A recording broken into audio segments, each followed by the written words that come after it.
Halo, jumpa lagi dengan kami Sobat ISK. Kali ini kita akan membahas rekap alur cerita film perang tahun 2020.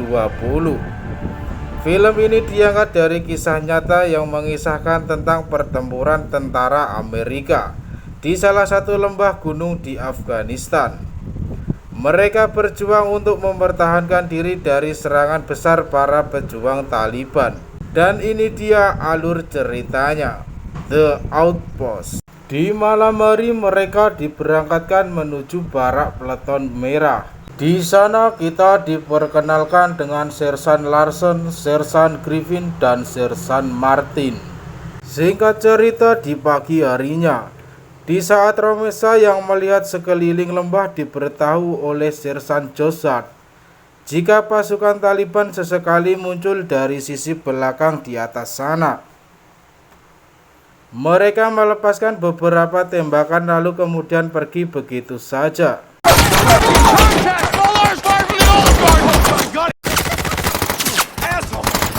Baru juga diberitahu, tiba-tiba peluru senapan memberondong mereka.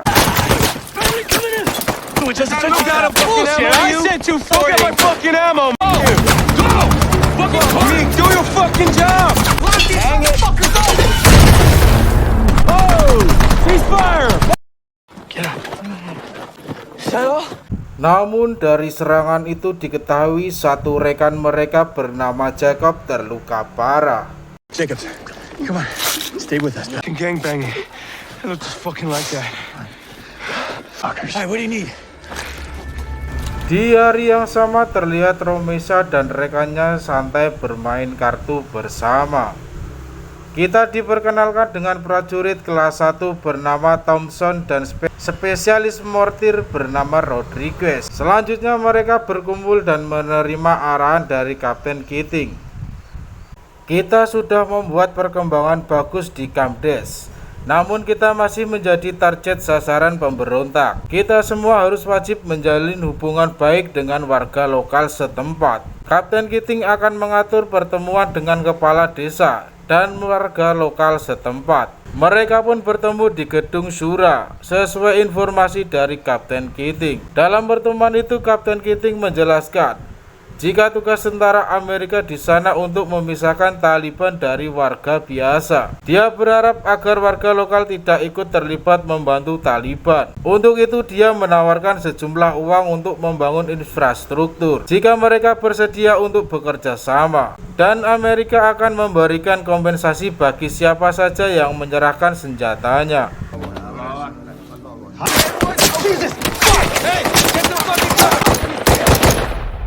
Pagi harinya mereka dikejutkan dengan serangan Taliban. Untungnya mereka tidak ada yang terluka. Singkat cerita, Kapten Keating diminta oleh atasannya untuk memindahkan kendaraan LMTV kembali ke Narai. 2 kendaraan Humvee juga dikerahkan untuk mengawal. Di malam harinya saat di puncak Wings, Keating terlihat sangat hati-hati melewati jalan yang sempit. Tak lama kemudian dia menerima laporan. Sekitar 200 meter di depan terdapat sesuatu yang mencurigakan.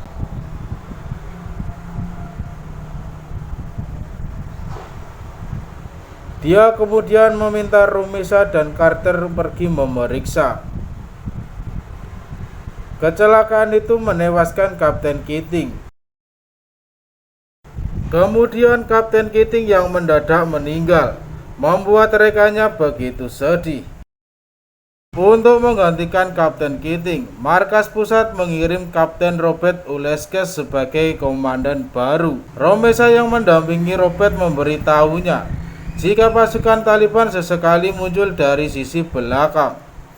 Mereka melepaskan beberapa tembakan lalu kemudian pergi begitu saja.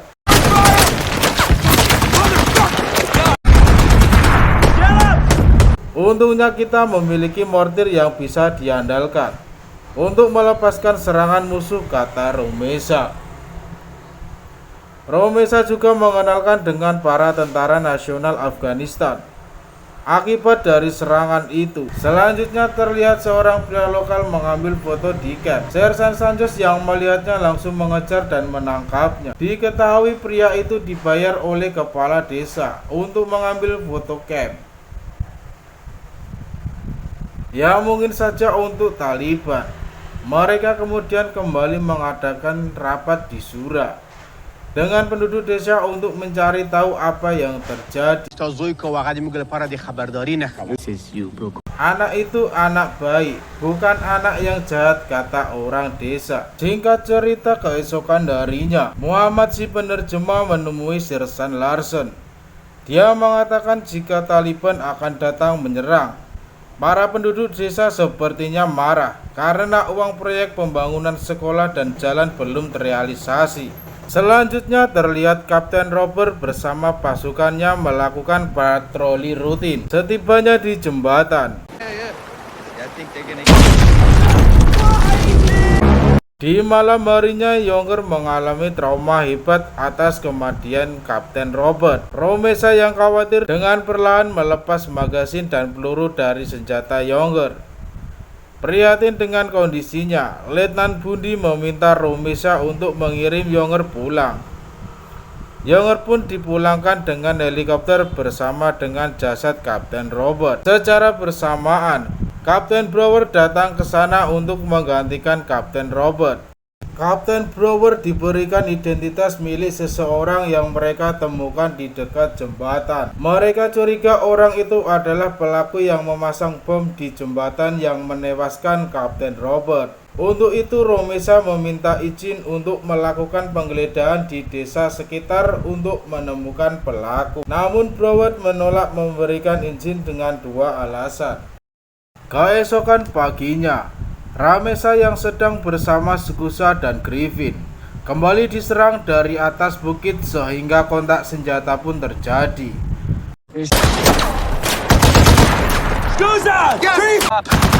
Ramesa kemudian melaporkan hal itu kepada Kapten Brower. Dia meminta izin untuk menyerang balik dengan mortir. Ramesa kemudian dipanggil menghadap Kapten Brower. Kamu tidak bisa menembak seseorang hanya karena berlaku mencurigakan, kata Brower. Setiap hari aku harus membawa kencingnya keluar dari ruangannya. Dia penakut dan tidak bisa menjadi pemimpin. Dia keluar ketika mau BAB, itu pun dia minta dikawal. Dia mengatakan semua pasukan khawatir dengan kepemimpinan Kapten Brower.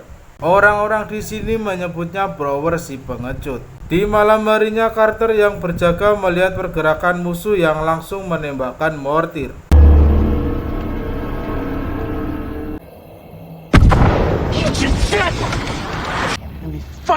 Mengetahui hal itu, Brower meminta mortir ditembakkan sebagai serangan balasan. Yankee Echo. I was fucking spooked. No, sir. Where they get them from? Fucking A&A? Situation at the A&A gate, sir. Brower terlihat kesal karena serangan mortir tersebut tidak mengenai sasaran. Keesokan harinya dia terima laporan jika para warga desa datang ke depan gerbang. Warga desa mengatakan mortir ditembakkan Amerika semalam mengakibatkan seorang wanita remaja tewas terkena fosfor putih. Lalu tidak lama kemudian, anjing milik Skusa menggigit satu warga desa. Akibat gigitan itu, mereka juga meminta uang ganti rugi. Brower kemudian langsung menembak mati anjing itu, lalu pergi. Camp ini tidak jadi ditutup pada bulan Juli, namun mundur ke bulan Oktober. Hal ini terjadi karena Presiden Afghanistan tidak mau pasukan Amerika pergi sebelum pemilu. Selanjutnya terlihat para tentara menelpon keluarga mereka masing-masing. Setiap orang diberikan jatah menelpon hanya 10 menit saja. I say, hey man. Trust me, babe, I quit. Bad things to good Namun people. selama Kapten Portis belum tiba di sini, Letnan Bundi dipercayakan sebagai komandan. Di sini kemudian berlanjut pada pukul 5.50 pagi. Terlihat para pejuang Taliban yang berjumlah ratusan orang mendekat untuk menyerang mereka.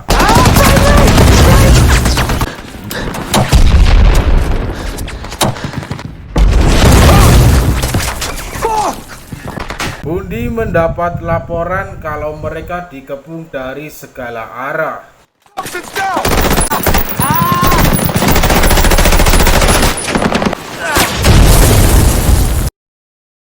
Bundi meminta rekannya untuk memeriksa kelengkapan dan bersiap untuk bertempur.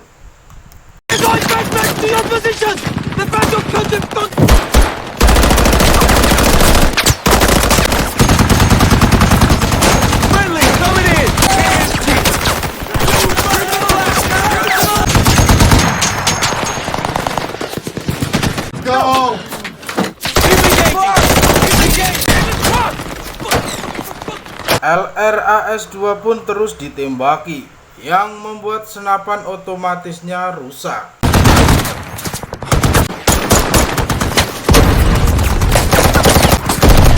Hey, car!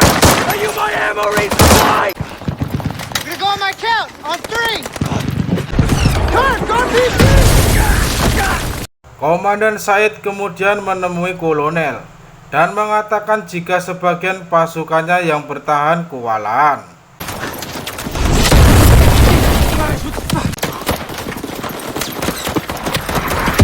Hey, good, hold on. Don't worry, you're gonna be alright. You got him. Hey, don't worry, man. Come on. We need to figure out who needs. Di tempat terpisah, Jonathan membagi amunisi dan meminta amunisi itu diantar kepada teman-teman yang membutuhkan. Namun Sekusa terkena tembak. Mereka kemudian melepaskan bom asap dan segera menolong Sekusa. Stay with me, guys. What happened? Terlihat ruang medis yang sibuk melakukan perawatan pasukan yang tertembak. Damn, man. Marshall, talk to me, man. Get the count's broken. Marshall. Carter terus berupaya mengantar amunisi dan pontang-panting menerima serangan.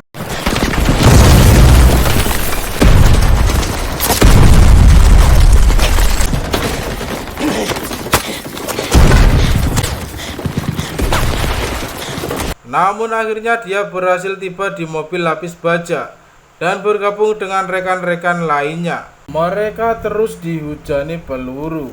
Ramesa kemudian datang ke sana dan mengatakan kau harus keluar dan melawan musuh. RPG!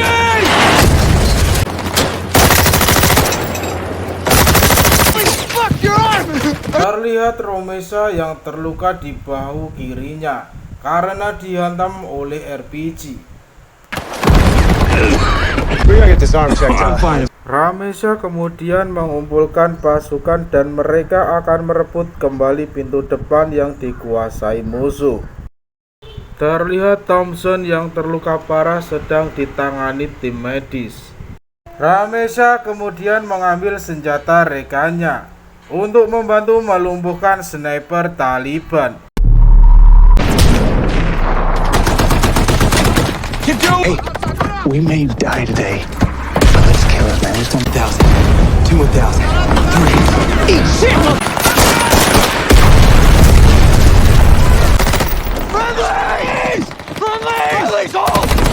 Mes dan Kalegos yang mencari perlindungan masuk ke dalam mobil lapis baja. Mereka terus ditembaki pasukan Taliban. Ia mencoba menghubungi markas untuk meminta bantuan. Namun sayangnya alat komunikasinya rusak.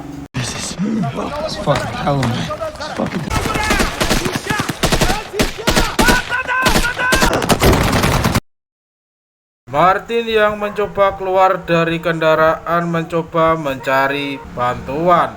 Namun sayangnya tertembak oleh pasukan Taliban. Not mine. Why not me?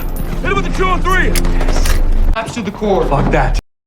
Di markas kolonel menerima laporan kalau bantuan helikopter Apache akan datang 2 jam lagi. Mendengar hal itu, Romesha kemudian menyusun strategi untuk menyelamatkan rekannya yang terjebak. Mereka yang terjebak di mobil mencoba meminta bantuan markas. Namun alat komunikasi mereka tidak bisa digunakan. Mereka mencoba keluar melawan, namun tiba-tiba dihantam oleh RPG. Come on, man. Motherfucker! Hey, watch your shit! What the fuck happened to Mason Martin? Fuck! What happened to Mason? Gregory? Romesha kemudian membawa pasukannya untuk mengevakuasi rekannya yang terluka. Karena bantuan udara akan datang 30 menit lagi. Carter yang melihat Max yang terluka terus ditembaki berusaha menolong, namun dihentikan Larsen karena sangat berbahaya.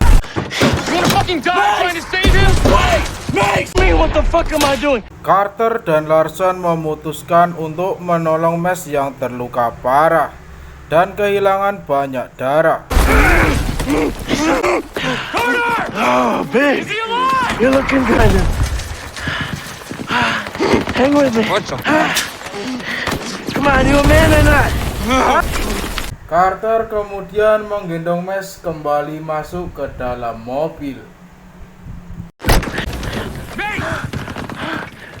You guys gotta sit.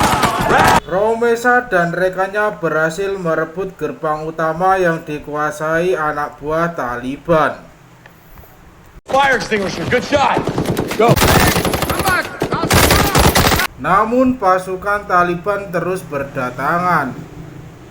Untungnya helikopter datang tepat waktu.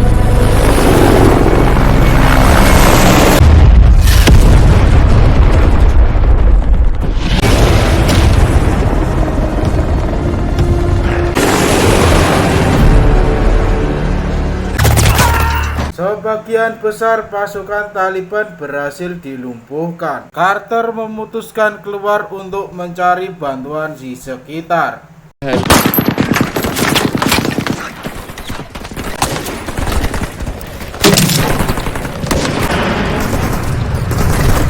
Di luar dia menemukan HT dan membawanya masuk kembali ke mobil. Dengan HT itu Carter menghubungi pusat komando dan dijawab oleh Bundy. Bundy kemudian meminta mereka untuk segera pergi ke ruang perawatan. Karena 5 menit lagi pesawat pengebom dari Qatar akan meratakan area sekitar. Dengan segera mereka pun berupaya membawa Max ke ruang perawatan.